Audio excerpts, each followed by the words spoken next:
Hi everyone.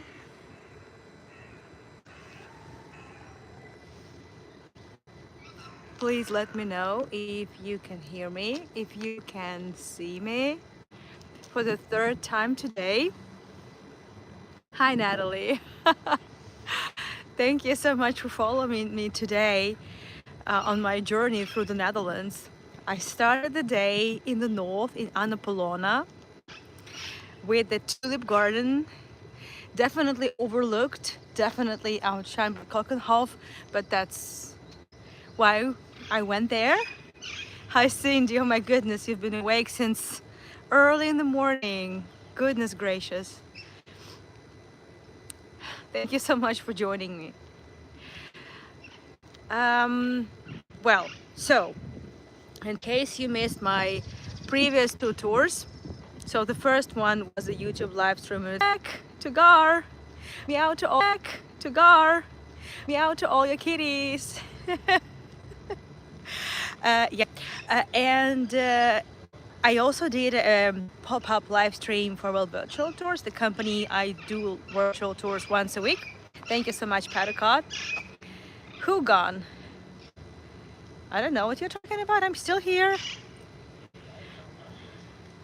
But that tour recording should be available on their website within 24 hours. I don't have any control of that, and I don't have any other access to that other than the usual one. Oh, buffering. Okay. Well, let me know if it's going to be buffering. Technically speaking, it should be okay, but you never know. And you would expect it to be buffering up north, right in the village, an hour, actually 70 minutes by train away from Amsterdam. That's way. Okay, it's buffering. Who would well, why would it be buffering exactly here? That's a good question. But anyway, I should be moving. So this is going to be my last live stream from Amsterdam. I'm leaving tomorrow. And well, yeah, kind of, it would have been a bit wiser. Hi Satyam again, good to see you. It would have been wiser to actually wrap up with a beautiful, uplifting tulip tour, but it's not how it works.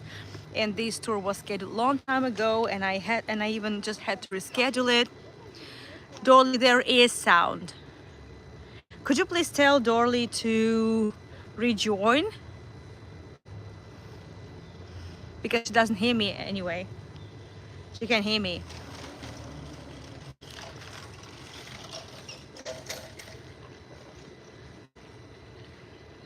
Yeah, I was buffering for a second. Well, I guess no one is immune from that. But I'm happy that I'm back, and I don't need to do anything in this regards. But thank you, Natalie. So hopefully she will be able to rejoin.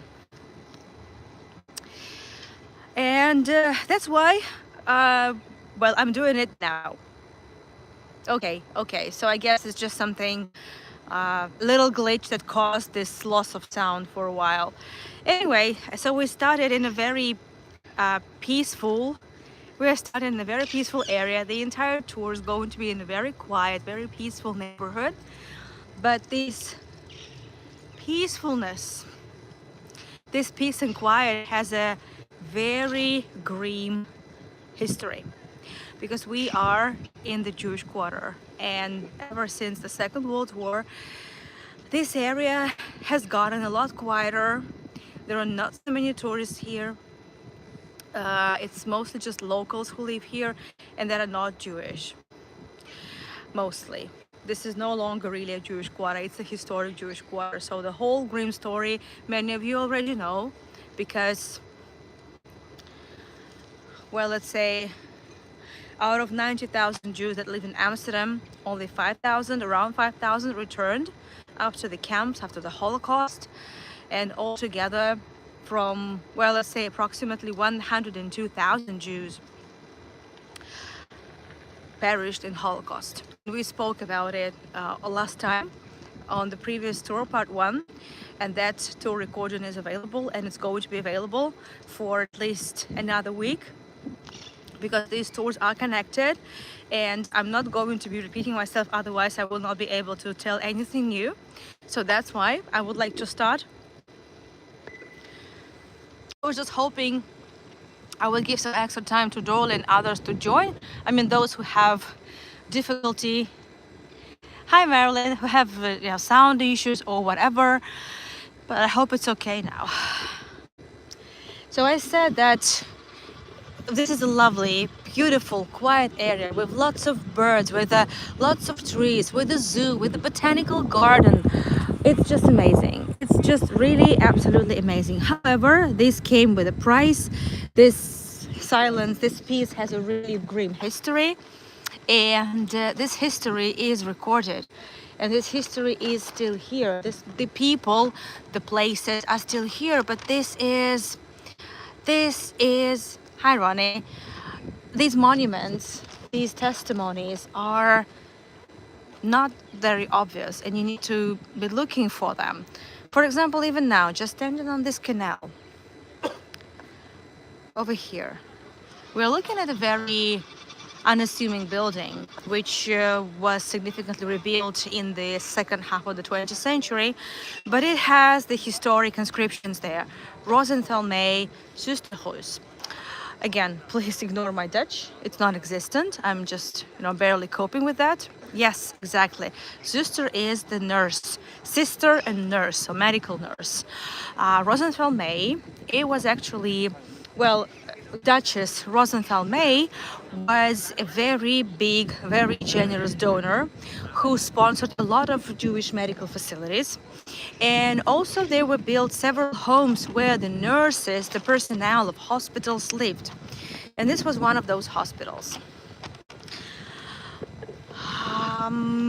During the deportations, most of the personnel perished in Holocaust, just the same story.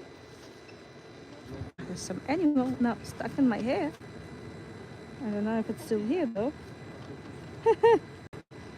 Okay. I don't know.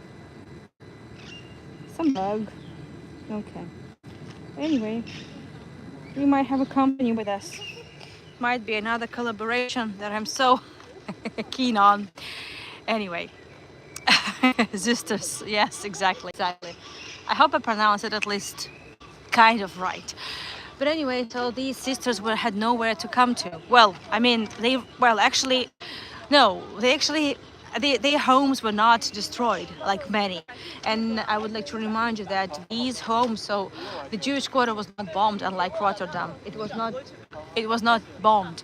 The destructions happened during the hunger winter mostly, because people just needed to get wood to just heat themselves, keep themselves warm, and they came to the Jewish quarter because this area was depopulated. Of lucky tourists enjoying the water. Hi. You too. Bye bye.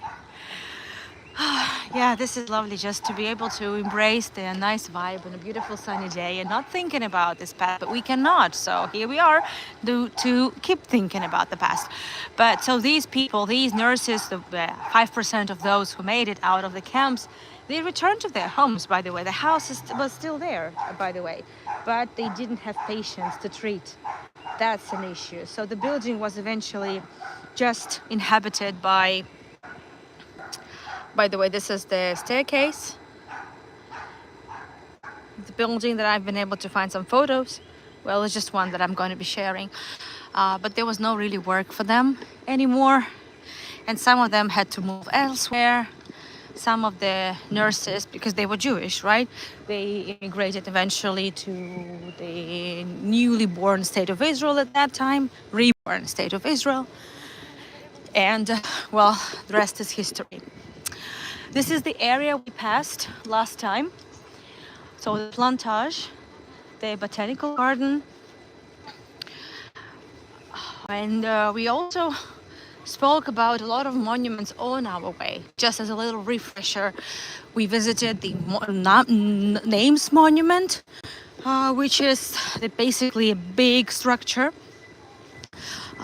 where the names of 102,000 Jews that perished in the Holocaust are inscribed.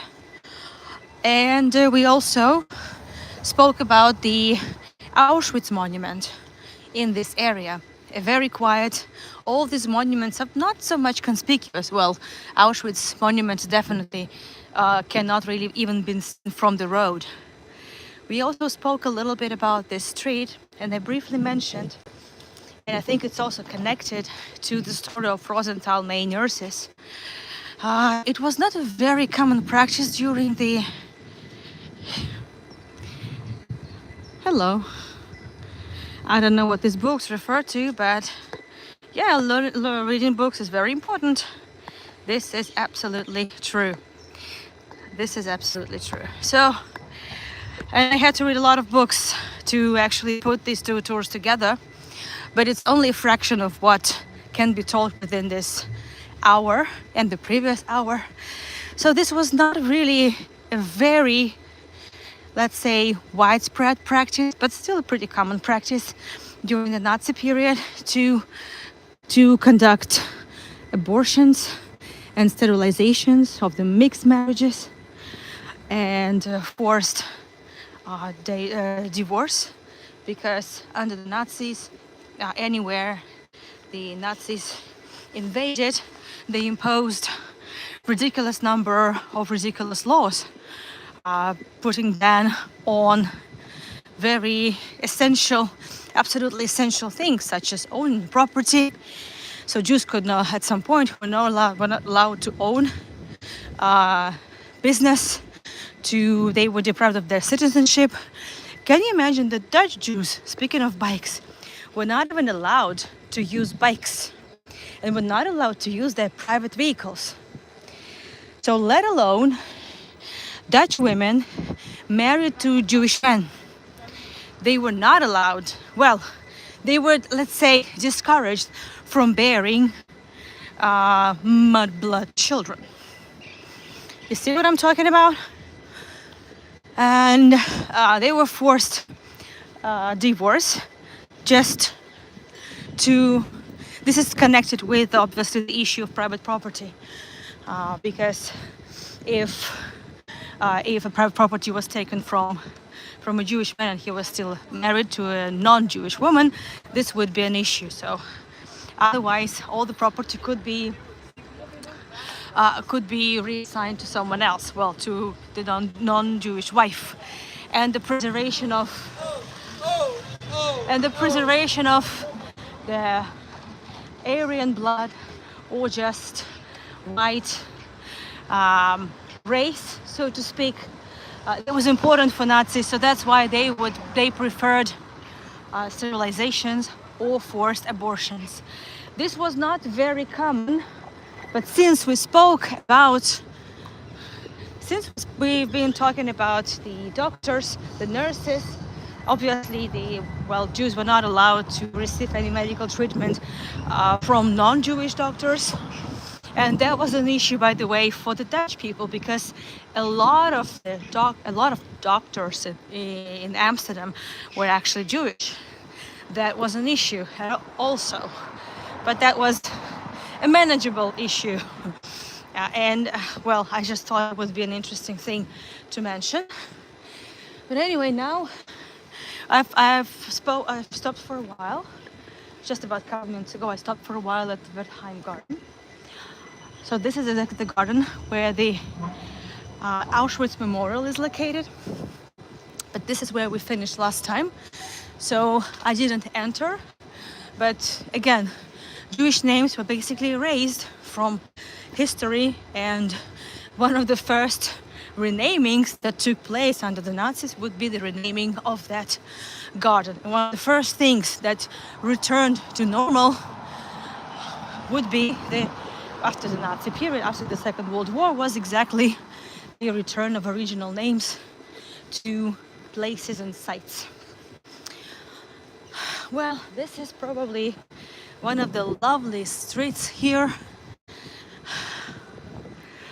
It's a very prestigious, very, very upscale neighborhood. Natalie, thank you so much for your tips.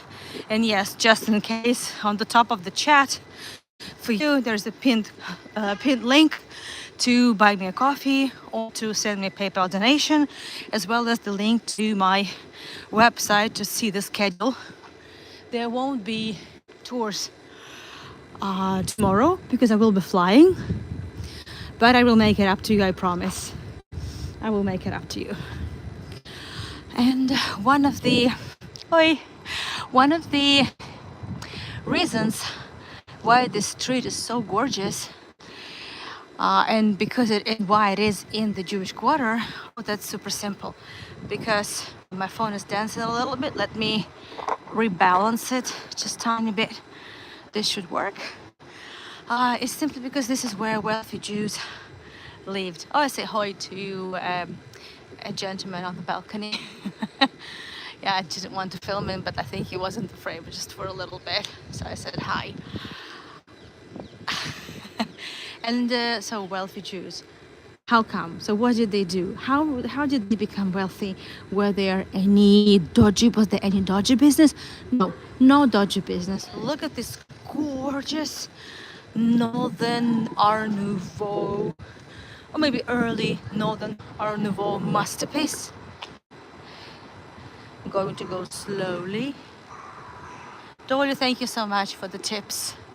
Thank you, dear. So look at this. It looks like a castle. It's not exactly a castle, but maybe in a way.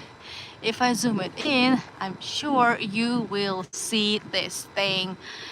No, this is it's a big diamond. Obviously, it's not the original diamond. However, the kids on my tour are fully convinced that this is. I mean, I don't lie to kids on my tour, but the first thing that this is the actual diamond. Your space laser. I don't know, maybe. I don't know. I'm not sure, but it does look like a castle. Actually, this is the street where a lot of Jewish families involved in diamond trade and diamond cutting lived. This is how a lot of Jews managed to become rich in a very limited period of time. But it started not in the 19th century, not in the 20th century. It started with the opening of East Indies and then especially West Indies companies, with Brazil becoming a very important destination and becoming one of the richest countries with regards to diamonds. And I here need to repeat a few things from the previous tour and also from especially for those who didn't do part one with me, that when Jews came to Mokum, right, so to the safe harbor, meaning the Netherlands, it didn't mean that life would be a plain sailing to them. Obviously not. That's just when they came, there had already been the system of guilds established, and they were not allowed to become members of guilds. No doctors, no pharmacists, no artists, carpenters, shipbuilders, nothing of this kind. This was not possible. But all those trades that were not all those trades and businesses that emerged already after, including diamond cutting, right? So were open to them, and that's what many Jews would be involved in. And later on, Sephardic Jews actually used their advantage, used their ability to speak Spanish. Well, I mean, those who still spoke Spanish. I don't mean to say that Sephardic Jews still speak Spanish. It's way too complex, and it doesn't mean, but they came from Sfarad, right? They came from the territory of Spain and Portugal, but it doesn't mean that in further generations they did speak Spanish, but a lot of them did. So their Spanish would be really, really, really convenient and a big benefit with regards to Brazil and diamond trade and negotiations. Look at these beautiful lilacs. They were not here last week when I was here. They were not here Yeah, they were not. I would have remembered. How lovely. Look at this. This is just the shelf for book crossing. Let's see what we've got here. First of all, I like these cutouts from magazines. It's about artists, it's about the zoo, and that's exactly what we're going to be talking shortly. So I think it's really nice because, yes, we've already seen the botanical garden, but we still haven't seen the zoo. And that's exactly where we're heading to. So this street takes us to the zoo, which plays a very important role in our stories too. But first, let's have a look at what we have here. I expect that most of the books would be in Dutch, but not necessarily.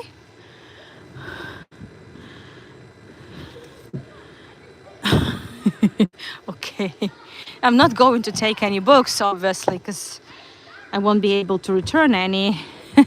But just in general, the grote verandering. Okay. My scarce knowledge of German helps me a little bit with Dutch, but only a little bit. Okay, wintering, that must be in English. Okay, oh, I love this. What's the golden yellow book on the second shelf left side name? The golden book, this one? Les Good. Les Good, I have no idea. Oh, looks cool. I don't know. I don't speak Dutch, but we have a couple of specialists here that can clarify it for us. No, further left, golden book, further left. Yeah, what does it mean, Natalie? Further left, the golden book, further left. Golden, this one? It's politique book. Something about politics, I believe, but yeah, something for kids, explaining, things for dummies. Okay, I don't know what's going on in here. Okay, it's just an interesting, some politics.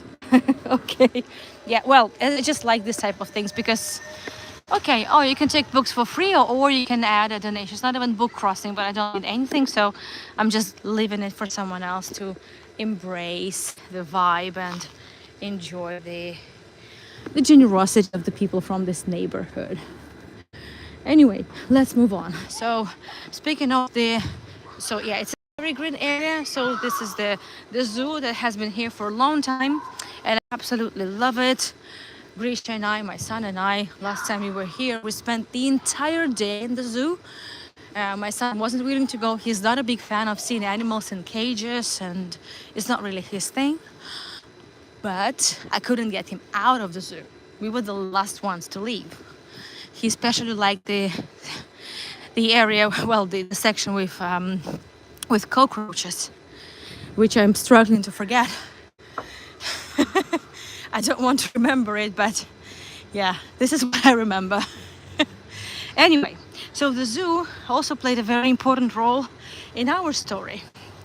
For some reason, Nazi soldiers absolutely loved going to the zoo. There are a lot of photographs of Nazis by monkey cages, wolves, I don't know, well, massive things. Penguins, oh, they also love penguins. I mean, I totally get them, but have a look. And, when I look at these photos, I see people. I tend not to think of them as Nazis, but this is so mind-boggling, right? Knowing how they just, play around. Well, they just like watching animals like everyone else, like humans, They must have brought their kids to zoos and, this type of thing. But it's like so mind-boggling knowing how many functions. This story is not about judging, okay? It's not about judging. Everyone had their own story, but it's also not fencing out anyone, right? But it's just acknowledging that it was really complex. But many people have been brainwashed. This is also true, and they did it because they believed it was right. And this is horrendous. There was another story. Back in the days, there was sort of an artificial there with animals, and Nazis had no idea that in this structure, or above the cage with wolves, or behind the big cage with monkeys, Jews were hiding. Obviously, this wouldn't be hiding on a permanent basis. It was something temporarily, but it worked. I would like to show you a photo. This is the basement. I think this is above the wolf cage. Jews hiding there. How did it work? Members of resistance. Okay, thank you for joining. If you enjoyed it, you might also want to tip me. The link is over there. Yeah, so I was talking about the how the resistance worked.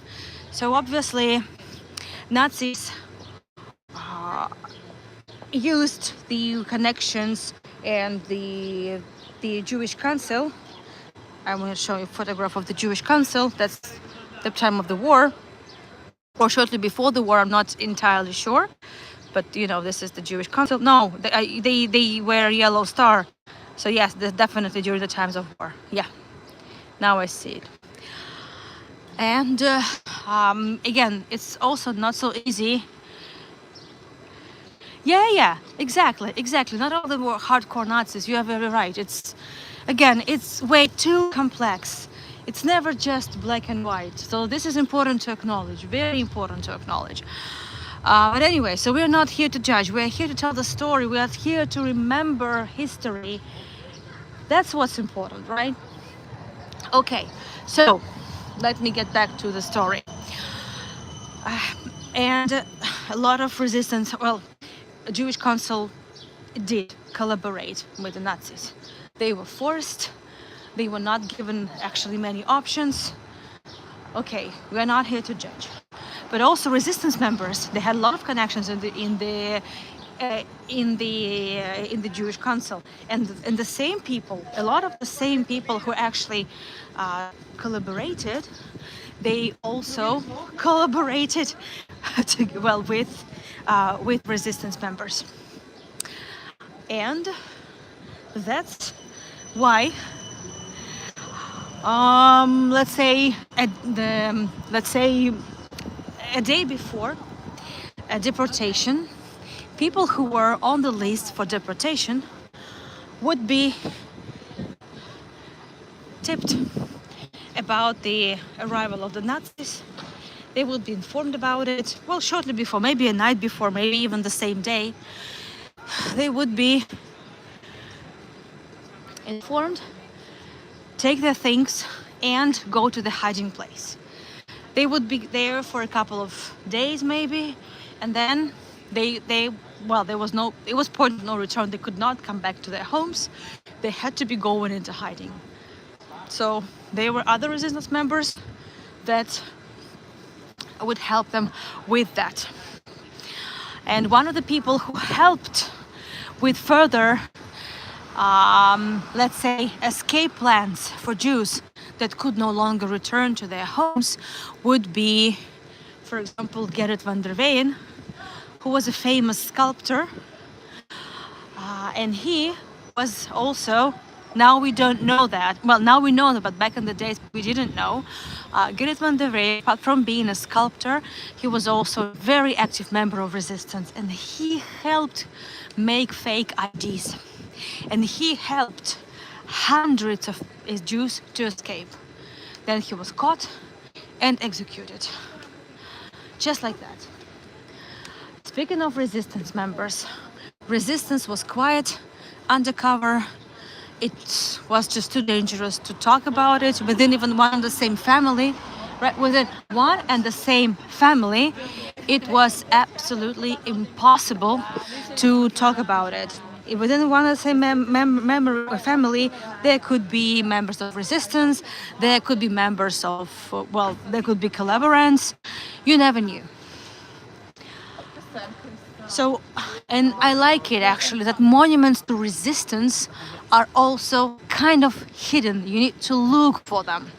For example, this one, this monument. Okay, well, you see a lot of names here, but what you need to see is the date, 1943, and before King's Register, which means the civil register office. Civil registry used to be located in this building. So Nazis knew very well that the Dutch were very good at their, let's say, paperwork. And they knew that everyone who had ever registered as a registered in the Netherlands, and also all those Jews who had moved to Netherlands from Germany after 1933, they had to fill in a document, a questionnaire, and one of the questions was their nationality and religion, right? Not nationality, religion. So Jews put Judaism, because this is how it has always been. It was barely needed for statistics. And that's exactly what Anne Frank's family did. They just filled in this line, wrote the truth, and they were absolutely sure that nothing would come afterwards, because everyone was sure that the Netherlands would again declare neutrality. Little did they know. But anyway, so what happened in this building? There was civil registry in this building, and one night, this happened in 1943. Several members of resistance that were dressed as Nazis because the Jewish tailors had sewn for them Nazi uniform. Well, it looked similar. So they managed to invade into the building. They broke into the building. Let's not say invade too much. So they broke into the building and set it on fire. And then a fire brigade, for some reason, was exceptionally slow. And it took them twice as long to put out the fire. And so something was really off there. So Nazis understood pretty quickly what was going on. But it was already too late. Really, let's say about 15% of the documents in the registry, so all the records, including the religion, right, of all the inhabitants, residents of Amsterdam, were destroyed. It didn't help much, because in fact some of the documents, most of the documents had already been copied and stored in The Hague, but that's what the building looked like after the fire. So there was too much water. Too much water was spent to make sure as many documents would be destroyed as possible, either by fire or by water. I don't know if it's sharp enough. I don't know. Let me try maybe this way. So this is the photo of the registry after the fire and after it was put out. So all those names that you saw on the stone plaque are the resistance members that were subsequently caught and executed. The building was in a pretty condition. That's why the new building was constructed on its spot. So this is the new building. Well, it was built after the Second World War. And now you know the story. So you see, it doesn't have to be, so these monuments don't have to be too obvious. They don't have to take half of the street. They don't have to be, 12 feet tall to be able to be meaningful, right? So that's what I love about these monuments, really love. Discreet by appointment. Trams, a tram, even a mere tram can be a monument, believe it or not. So, because there was no one, well, okay, let's put it like this. Before the war, before the Nazi invasion, they were, well, the Jewish quarter was very densely populated. And there was a tram. I think it was line number 8, but I might be wrong. I'm really not sure, so I don't want to lie to you. So don't quote me for it, on it. Sorry. Oh well, but anyway, after the war, that tram line was no longer needed because there was no one to use the tram. How timely! Look, we have this historic tram. Yay! Look at that.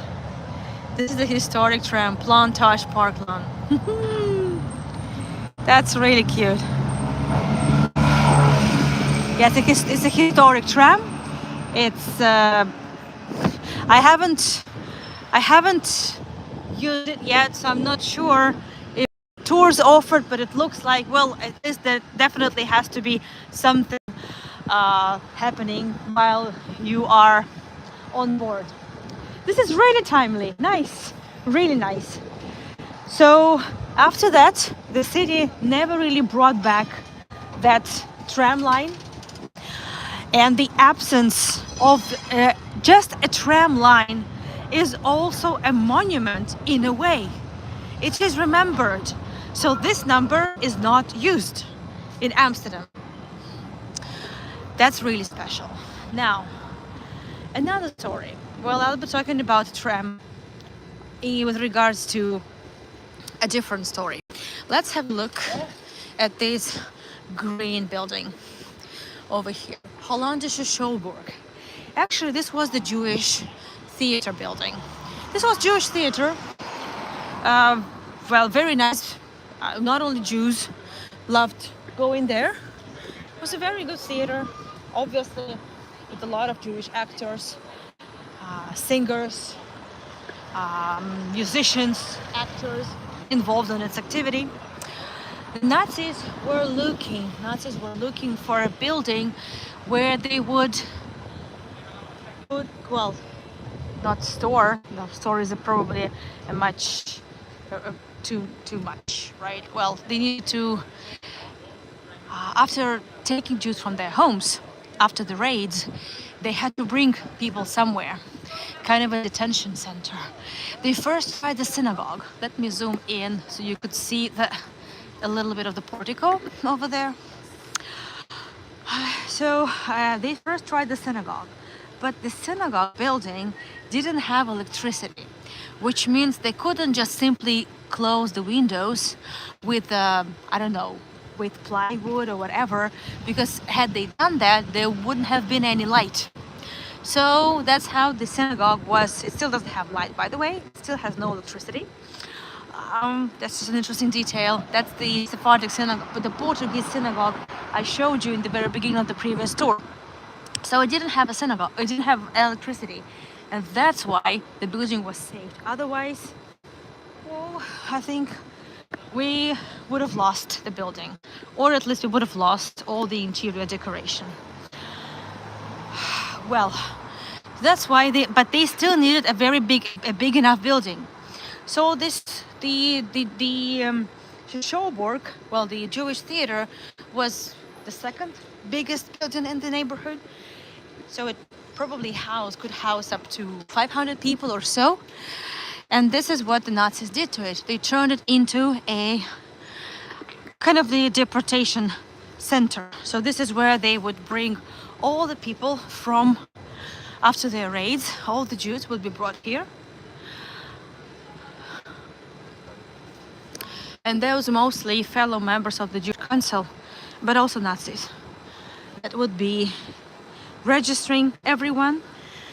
And then, I guess you know the story from here.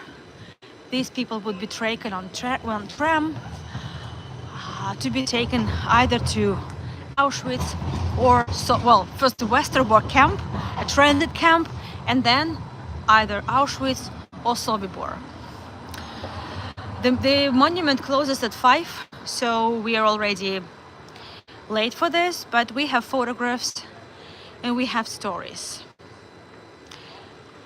So this is what it looks like nowadays.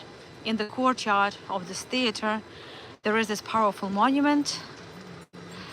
And I wanted to share with you a story which I can't get over, to be honest. This is really powerful. Well, there is I'll try not to cry, okay? I will try. First of all, also inside, there are a lot of names. Again, in Judaism, you die twice.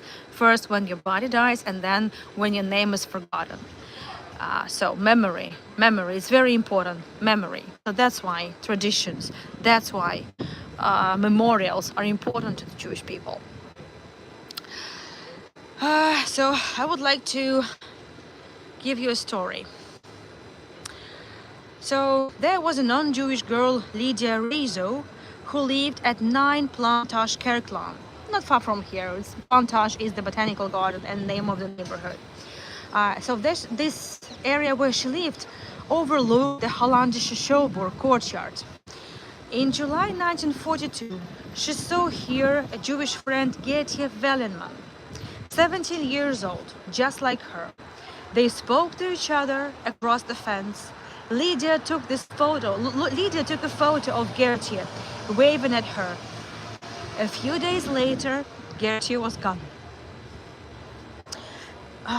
Greta Wellenman was deported from this theater via Westerbork to Auschwitz on 29th of July 1942.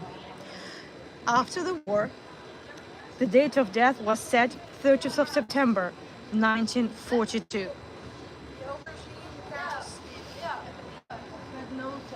Can you find the girl waving at the camera?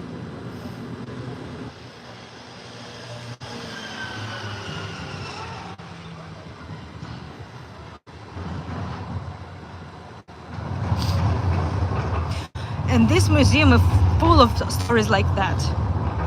This photo is such a testament.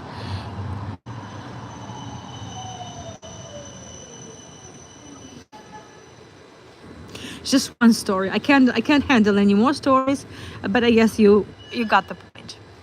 And yet this girl, 17-year-old girl, is smiling. You see, she is smiling.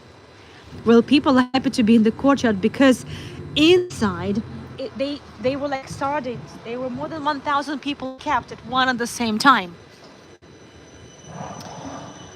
And yes, so there was also placed this bouquet already after the building closed and the deportation center stopped functioning. So speaking of sardines and speaking of more than 1,000 people kept in the building intended for just half of that number, in this deportation center were kept families, which means there were also mothers with their children. But if the children was very little, it caused a lot of inconvenience, a lot of noise, a lot of hustle for the Nazis. So here in this building, which is now a National Holocaust Museum, used to be Jewish creche, Jewish nursery. It had always been there, so it wasn't. I would just like to show you a couple of photographs. Yeah, so that's what it looked like. It was totally operated, managed, and maintained by Jewish personnel. All the nurses, all the sisters were Jewish, all the kids were Jewish. And mothers were still nursing, they were allowed at a certain hour to leave the building, cross the street to the creche, feed the babies, and leave.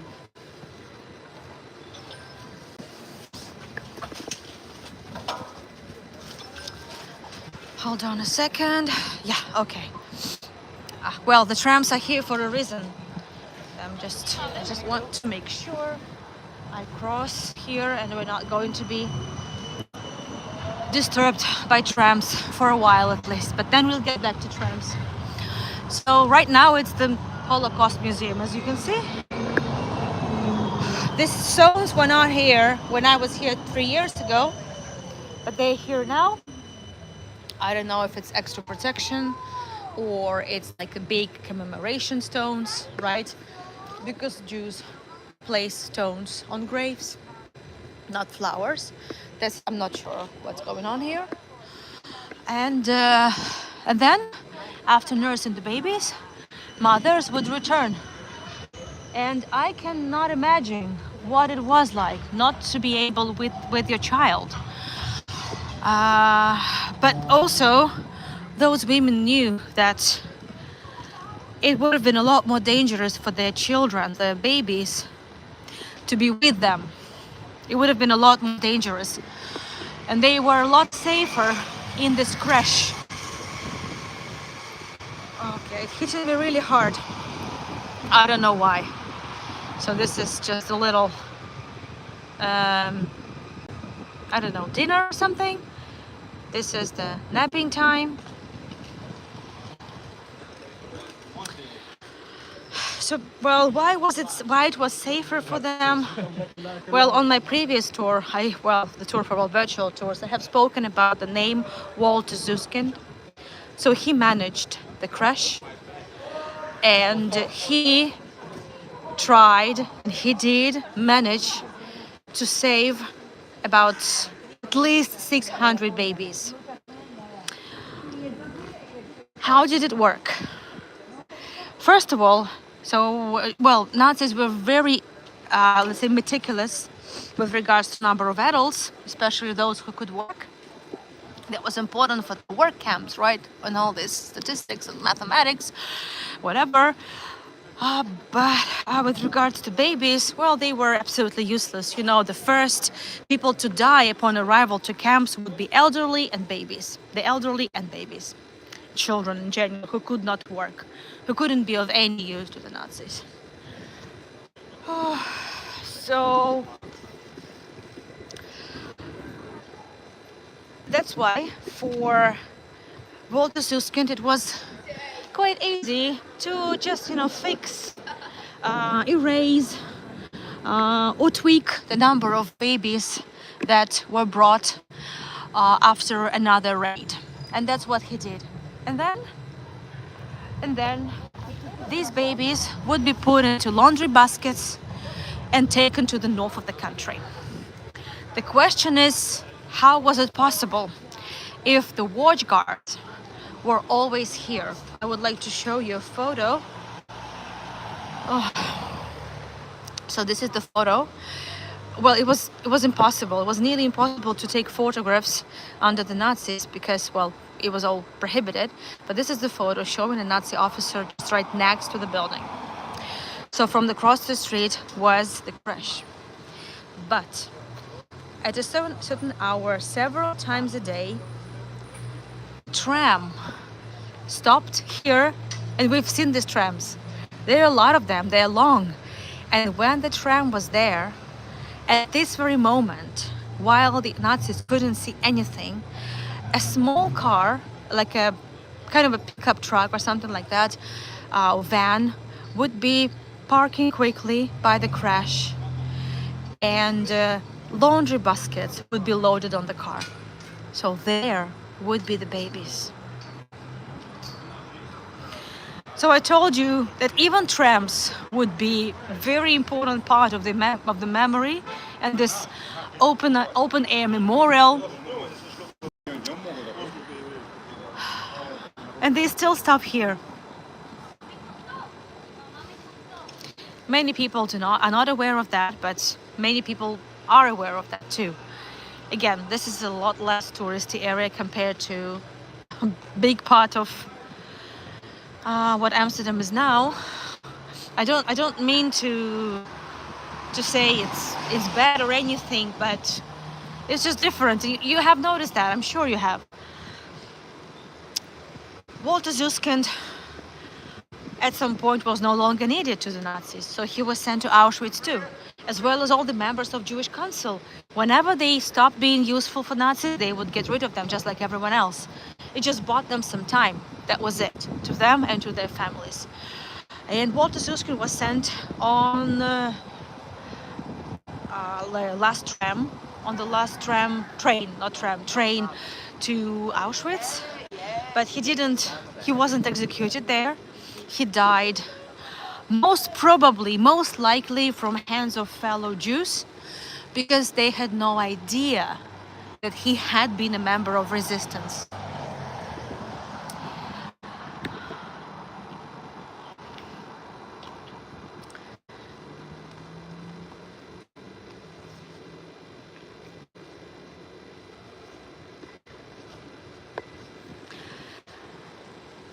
So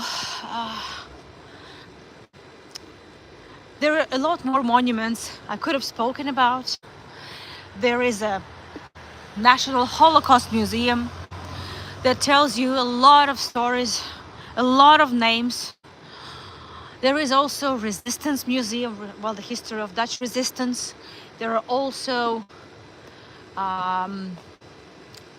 hundreds of stories, amazing stories, absolutely amazing stories, such as Gerrit van der Weyden, also mentioned. And there's police here. They stopped by and they probably thinking what I'm doing, so I just waved at them, but they probably ask me what I'm doing here, why I'm filming next to the museum. This has happened to me before. So I think this is time to wrap this up. Let's see if they're going to ask what I'm doing here. I hope I won't be arrested. Thank you so much everyone for joining me. It's been a very important tour, I believe, and hopefully I will be able to go back to where I'm staying and pack my bags. Thank you so much. Interest in the topic. Thank you for joining me. Thank you so much for joining all the 3 episodes, or all the 3 different tours that I have done over the day. This is really special, and I don't know, they're leaving, so maybe I'm okay. I don't know. I haven't done anything. Like, why are they there? But they are really like looking at me. But it's good. But it's also telling you how things are, right? And every Shabbat, every Saturday, there's police everywhere, and it's Shabbat still, so there's a lot of police, which is okay. I mean, it's not okay. It shouldn't be like this, but it's like this. So it kind of speaks for itself as well. But it's good because I kind of look suspicious and I think they're coming back. So I think it's not over, but we will see. So I have nothing to hide and I have this recording. So I'll see you hopefully next week. I will be keeping you posted. I will be sharing with you all my schedule, and I will see you soon. Yeah, I hope that they're here to protect me. Bye bye everyone. True, there's a lot of pain. Thank you so much for joining. Thank you for your support. Again, it can be a PayPal donation. You could buy me a coffee. I will see you very soon. Hopefully. Bye bye.